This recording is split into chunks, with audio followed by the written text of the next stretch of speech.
கிழக்கு மக்கள் மிகப்பெரிய தியாகத்தை பண்ணி நல்லாட்சியை 2015 ஜனவரி மாதம் 8ஆம் தேதி கொண்டு வந்தார்கள். இன்று 2 வருடம் கடந்து 3ஆவது இடத்திலே செல்கின்றது.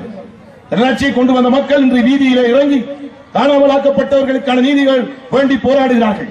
காணி பிரச்சனைக்காக போராடுகிறார்கள். வேலையில்லா பட்டதாரிகளின் பிரச்சனை என்று எங்கு பார்த்தாலும் ஆர்ப்பாட்டங்களும் போராட்டங்களும் கவன ஈர்ப்பு நிகழ்வுகளும் நடந்து கொண்டிருக்கின்றன. ஆகவே இந்த நல்லாட்சிக்குரிய ஜனாதிபதி அவர்கள், பிரதமர் அவர்கள் கால இழுத்தடிப்புகளை இல்லாமல் இந்த பிரச்சனைகளுக்கான சரியான தீர்வுகளை வழங்க வேண்டும். அண்மையிலே கேப்பாப்புலவு மக்கள் 30 நாட்களை தாண்டி அவர்கள் தங்களுடைய சொந்த நிலத்துக்காக போராடியதால் அந்த நிலம் இப்பொழுது அவர்களுக்கு மீட்கப்பட்டு கொடுக்கப்பட்டிருக்கிறது. ஆகவே இதுபோன்று இந்த நாட்டினுடைய ஜனாதிபதி அவர்கள் மக்கள் வீதிக்கு வந்துதான், மக்கள் போராடித்தான் தங்களுக்குரிய காணிகளை நிலபுலங்களை பெற வேண்டிய அவசியம் இல்லை. ஏனென்றால் எங்கள் மக்களுடைய வாக்குப்பலத்தினால் வந்த இந்த நாட்டின் ஜனாதிபதி, இந்த நாட்டின் பிரதமர் அவர்கள் அது மக்கள் வீதிக்கு வராமலேயே அவர்களுக்குரிய நிலபுலங்களை, அவர்களுக்குரிய கொடுக்கப்பட வேண்டியதான சன்மானங்களை, நிவாரணங்களை கொடுக்க வேண்டும் என்று கேட்டுக்கொள்ள விரும்புகிறோம். நேற்றைய தினம் அவர்கள் யாழ்ப்பாணத்தில் சென்ற போது ஜனாதிபதி அவர்கள் வேலையில்லா பட்டதாரிகள் தொடர்பாக ஒரு விடயத்தை கூறியிருந்தார். ஒரு நாளிலே நாங்கள் அரச வேலையோ தீர்வையோ வேலையற்ற பட்டதாரிகளுக்கு கொடுத்துவிட முடியாது என்று.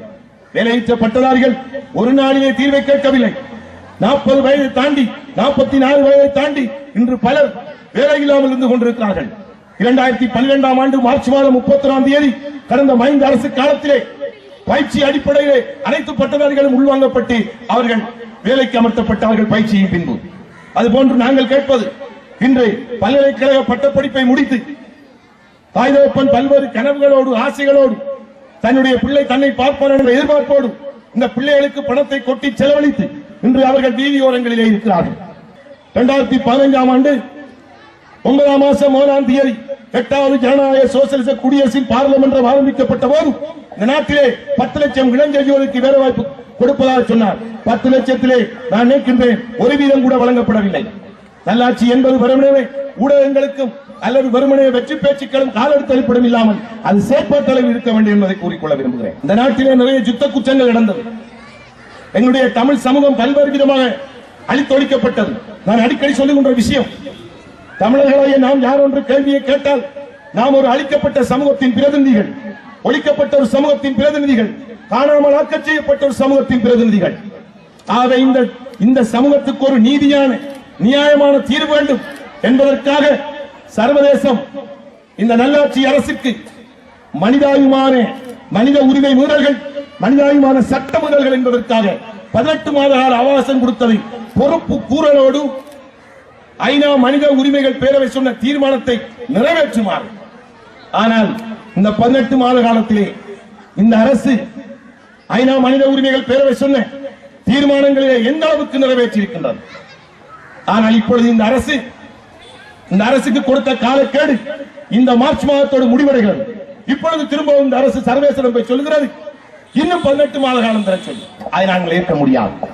இன்று சிலர் சொல்லலாம், அரசாங்கத்துக்கு நாங்கள் இன்னும் மேலதிகமாக வேலையை செய்வதற்கு 18 மாத கால அவகாசம் கொடுப்போம் என்று. நான் கேட்கின்றேன், 100% வேலைகளை செய்யுமாறு இந்த அரசுக்கு ஏற்கனவே சர்வதேசம் பணித்திருந்தால் அந்த 100% வேலைகளில் எத்தனை விதமான வேலைகளை இந்த அரசு நிறைவேற்றி இருக்கிறது? அதை நாங்கள் சிந்திக்க வேண்டும். ஒரு 50% வேலையை இந்த அரசு நிறைவேற்றி இருந்தால் நாங்கள் 18 மாதம் இல்லை 25 மாதமும் கொடுக்கலாம். ஆனால் ஐநா மனித உரிமைகள் பேரவை சர்வதேசம் கொடுத்த அந்த நிறைவேற்றக்கூடிய தீர்மானங்களிலே ஒரு 10-15% கூட நிறைவேற்றப்பட்டிருக்குமா என்ற சந்தேகம் இருக்கின்றது. இந்த நிலையிலே இன்னும் ஒரு 18 மாதத்தை கொடுத்து இன்னும் ஒரு 10 மாதத்தை கொடுத்தால் இந்த அரசு நினைக்கலாம் நாம் இலங்கையர்களை போய் காட்டி விடலாம், அதுபோன்று சர்வதேசத்தையும் போய் காட்டி விடலாம் என்று.